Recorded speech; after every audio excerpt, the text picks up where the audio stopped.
ya.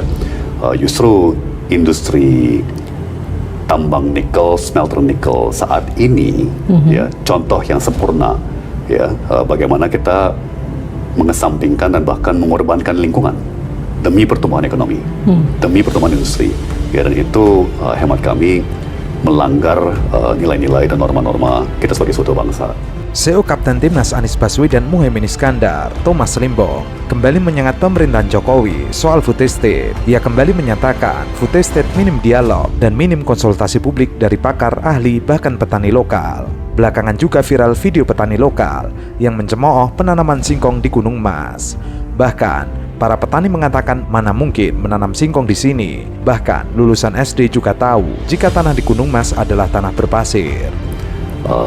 Terutama minimnya konsultasi publik, minimnya dialog dengan ahli, pakar, dan bahkan dalam hal ini petani lokal.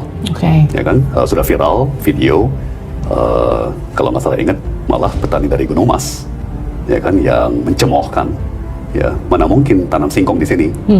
Semua orang di sini juga tahu, ya kan, apalagi lulusan SD atau lebih tinggi, semua orang sudah tahu bahwa kondisi lahan di situ tidak cocok untuk yang namanya singkong. Ya. Yang menjadi pertanyaan adalah, kenapa hal itu tidak dipelajari dari awal oleh pemerintah, sehingga dapat menghindari kerugian negara dalam proyek tersebut? Lucunya, entah dengan maksud apa agar dianggap berhasil atau bagaimana, pemerintah kemudian menanam jagung di polybag dengan tanah subur yang diambil dari daerah lain. Kembali lagi, harusnya kajian itu dilakukan di depan sebelum sebuah proyek dieksekusi. Malahan, proyek ini dieksekusi dahulu setelah gagal, baru bolak-balik. Itu ngawur. Nah, kenapa itu tidak dipelajari atau dirangkul dari awal?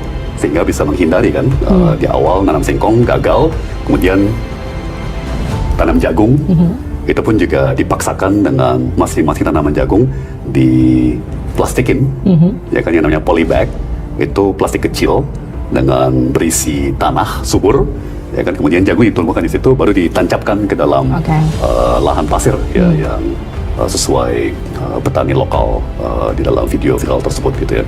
Nah, sebetulnya kajian-kajian, penelitian, konsultasi publik itu harus dilakukan di depan, ya, sebelum sebuah proyek dieksekusi.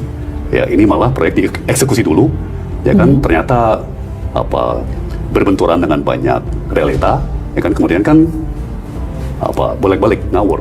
Menurut Tom Limbong, kegagalan yang dipertontonkan di proyek food estate lebih tepatnya bersifat konyol, bukan belum berhasil.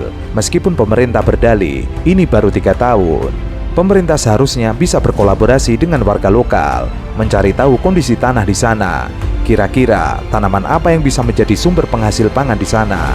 Tapi karena proyek ini sifatnya proyek dari atas ke bawah, akhirnya hal yang sangat basic menjadi hal yang paling mengganjal dalam proyek ini. Kegagalan-kegagalan yang kita lihat itu sebetulnya bersifat konyol, ya, seperti ya, yang seperti saya sampaikan tadi, ya. Harusnya dari awal, ya. Harusnya dari awal, ini sangat mendasar, ya. Tanya saja dengan warga lokal, ya, kira-kira apa tanaman yang cocok untuk kondisi lahan di situ, ya. Tapi karena ini sangat top down, ya, bukan bottom up, adanya hal-hal yang sangat basic, ya, yang sangat mendasar, yang malah mengganjal program ini. Terkait dengan mention Gibran soal baterai Tesla, Tom Limbong menjelaskan Tesla yang ia maksud adalah produksi Tiongkok yang memang sudah tidak lagi menggunakan baterai berbahan baku nikel. Ia lalu membantah tuduhan Gibran jika dirinya anti nikel.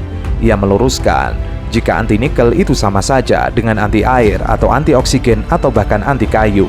Ia menyayangkan tudingan Gibran yang menuding dirinya tidak pro dengan produksi nasional. Sekali lagi, ini semuanya di ruang publik, ya, semua orang bisa membuka podcast terkait dan melihat bahwa yang saya sampaikan adalah semua mobil Tesla yang dibuat di Tiongkok, ya, bukan semua mobil Tesla. Tentunya saya tahu bahwa mobil Tesla di Amerika tetap pakai nikel. Tentu saja kami tidak anti nikel, ya, itu seperti mengatakan kami anti air atau anti oksigen atau anti kayu, ya kan. Mungkin yang dimaksud Mas Gibran itu kok tidak berpihak kepada produksi nasional. Tom Limbong juga menyebut dirinya tidak anti hilirisasi. Yang jadi permasalahan adalah hilirisasi yang dilakukan selama ini adalah hilirisasi yang ugal-ugalan. Tapi masyarakat diuntungkan dengan debat yang membahas hilirisasi, sehingga akhirnya masyarakat tahu fakta dan data soal hilirisasi sesungguhnya. Bahkan belakangan, industri nikel, baik pertambangannya sampai smelternya, banyak bermasalah. Bahkan baru kemarin terjadi kecelakaan kerja yang mengakibatkan puluhan pekerja menjadi korban. Itu menandakan bahwa banyak smelter yang bermasalah dalam perlindungan pekerja. Syarat perlindungan pekerja aman tidak dipenuhi. Kita tentunya tidak anti hilirisasi. Yang kita anti adalah hilirisasi yang ugal-ugalan. Ya, dan saya kira inilah manfaatnya debat dan proses kampanye dan pemilu ya. Semakin banyak warga bisa melihat data-data, fakta-fakta bahwa industri nikel, baik pertambangannya maupun smelternya, memang banyak sekali masalah dan semakin bermasalah, ya kan? Baru beberapa minggu lalu ada beberapa kecelakaan yang memakan korban puluhan pekerja.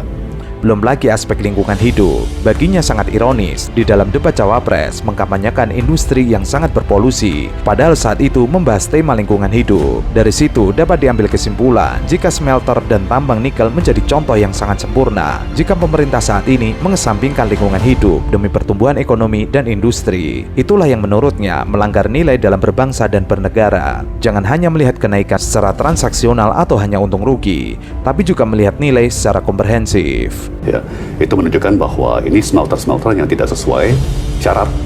Ya, dan dalam hal ini tentunya syarat perlindungan pekerja, kondisi kerja yang aman. Ya, belum lagi aspek lingkungan hidup. Jadi bagi saya sangat ironis ya bahwa kita mempromosikan industri yang sangat berpolusi di dalam debat Cawapres yang membicarakan atau temanya adalah lingkungan hidup. Ya, justru industri tambang nikel, smelter nikel saat ini ya contoh yang sempurna ya bagaimana kita mengesampingkan dan bahkan mengorbankan lingkungan demi pertumbuhan ekonomi, demi pertumbuhan industri. Ya, dan itu hemat kami melanggar nilai-nilai dan norma-norma kita sebagai suatu bangsa.